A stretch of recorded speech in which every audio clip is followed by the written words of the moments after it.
Catherine est enseignante. Lorsqu'elle s'est retrouvée confinée au mois de mars, elle a cherché à s'occuper.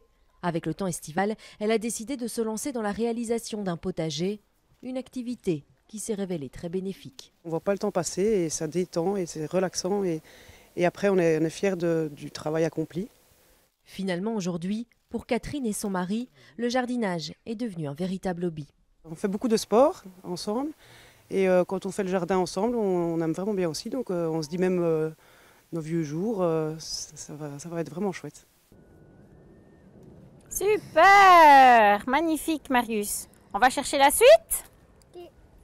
Alors, les butternuts, on va les laisser, mais tu peux prendre quelques tomates. Même constat pour Sarah, elle a également décidé durant le confinement de planter fruits et légumes, une activité qu'elle a notamment pu partager avec ses enfants.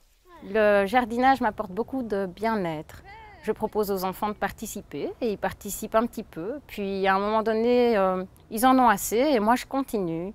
Et c'est un moment pour moi, je prends le temps, je le fais quand je suis détendue et c'est un pur bonheur. Une occupation qui lui a permis de vivre plus sereinement cette période angoissante. Je me suis rendu compte que j'avais beaucoup de chance d'avoir un jardin et j'en ai profité. Et donc tous les matins en pyjama, je sortais pour suivre l'évolution de ce qui se passait.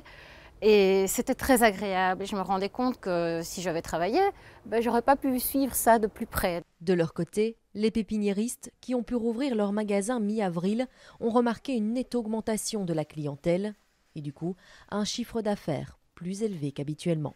J'ai remarqué qu'il y avait beaucoup de jeunes qui se sont approchés vraiment du jardinage, principalement du potager. Éventuellement un peu moins vers les plantes ornementales parce que ça les intéresse moins. Je crois qu'ils veulent faire plutôt vivre en autonomie et vivre au niveau de leurs légumes. Jean-François espère que ce retour à la nature aura convaincu les plus jeunes et qu'ils continueront à jardiner.